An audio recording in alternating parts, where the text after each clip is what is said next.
Hi, நாங்கள் பவானி. இப்போ நம்ம என்ன பார்க்க போறோம்னா, இன்னைக்கு ரிலீஸ் ஆன மழை பிடிக்காத மனிதன் படத்தை பற்றி ரெவ்யூ பார்க்க போறோம். ஸ்ட்ரெயிட்டா ஒரு கேள்வி கேட்குறேன். 2223 உயிரோடவா இருக்கா? இல்லையே, பாம் பிளாஸ்ட் நம்ம கண் முன்னாடி தான் நடந்துச்சு. லாஸ்ட் ரைட்ஸ்க்கு நாம கூட போனோமே. அவன் கல்லறை கூட ஊர்ல தானே இருக்கு. கல்லறை இருக்கும், மேல போட்டோ இருக்கும். உள்ள ஆண்டனி இருக்கானா?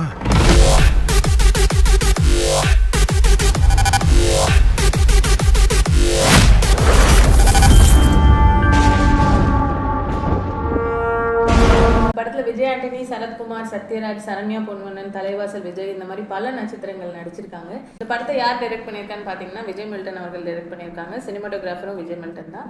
அண்ட் எடிட்டிங் வந்து பிரவீன் கேஎல் அவங்க பண்ணியிருக்காங்க. அண்ட் மியூசிக் வந்து அச்சு ராஜமணி அண்ட் விஜய் ஆண்டனி பண்ணியிருக்காங்க. ப்ரொடியூசர் கமல் போரா அண்ட் பங்கஜ் போரா அவங்க 2 பேரும்.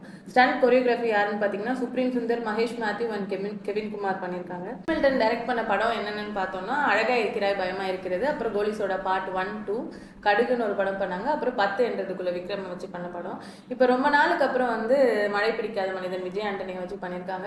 இந்த படத்தில் வந்து ஏகப்பட்ட ஸ்டார்ஸ் நடிச்சிருக்காங்க. ஸோ இந்த படம் நம்ம எக்ஸ்பெக்ட் பண்ண மாதிரி இருக்கா இல்லையாங்கிறது நம்ம கதைக்குள்ளே போனால் தான் தெரியும். ஸோ படத்தை பற்றி என்னன்றதை பார்க்கலாம். படம் ஓப்பனிங்கில் 2 நிமிஷத்துலேயே அனிமேஷனில் படத்தோட கதையை சொல்லிட்டாங்க. அதுக்கப்புறம் என்ன பண்ணுறதுன்னு சொல்லி நமக்கு தான் கதை தெரியுமே உட்காந்து அந்த 2.5 மணி நேரம் படத்தை நம்ம பார்த்தோம். படம் ஓப்பனிங்லேயே வந்து சரத்குமார் ஒரு ஏஜென்ட்டாக இருக்காங்க. அந்த ஏஜென்ட்டுக்கு அசிஸ்டண்ட்டாக இருக்கிறது தான் விஜய் ஆண்டனி. இவங்க 2 பேரும் இருக்கும்போது ஒரு இன்சிடென்ட் நடக்கும்போது மழை பெய்யுது. அதனால மழை பிடிக்காம போயிடுது விஜய் ஆண்டனிக்கு. இதாங்க படத்தோட கதையே. இந்த படத்தோட கதையை தான் 2 நிமிஷம் அனிமேஷன்லேயே போட்டு காமிச்சிட்டாங்க. அந்த ட்விஸ்ட்டை உடச்சிட்டாங்க. அந்த ட்விஸ்ட்டை நாங்கள் உங்களுக்கு சொல்ல மாட்டோம், நீங்கள் தியேட்டரில் போய் பாருங்கள். இதுக்கு பேர் தாங்க மழை பிடிக்காத மனிதன்.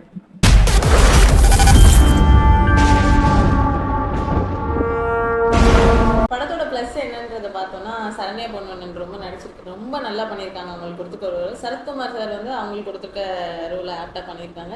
விஜய் ஆண்டனி ஆஸ் யூஸ்வல் ரொம்பவே நல்லா இருக்கு அவங்களோட ரோல்.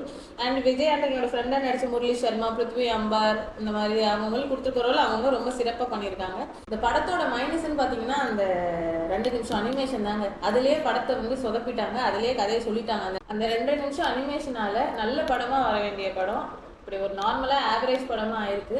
கோலி சோடா மாதிரி ஒரு நேர்த்தியான படம் எடுத்த டைரக்டர் இந்த மாதிரி ஒரு ஓப்பனிங்லேயே கதையோட ட்விஸ்ட்டை கருவை வந்து ஓப்பனிங்லேயே காட்டியிருப்பாங்களாங்கிறது வந்து எங்களுக்கு ரொம்ப சந்தேகமாக இருக்குது. இது மேபி டைரக்டரோட நாலேஜ் இல்லாமல் நடந்திருக்குங்கிறத நினைக்கிறோம். இது சம்மந்தமாக படக்குழுவினர் தான் விளக்கம் அளிக்கிறோம். மற்றபடி மழை பிடிக்காத மனிதன் ரொம்ப நல்ல படம். அண்ட் ஃபேமிலியோடு பார்க்கக்கூடிய படம். போய் தியேட்டரில் படம் பார்த்துட்டு கமெண்ட் பண்ணுங்கள், ஷேர் பண்ணுங்கள், சப்ஸ்கிரைப் பண்ணுங்கள். தேங்க்யூ.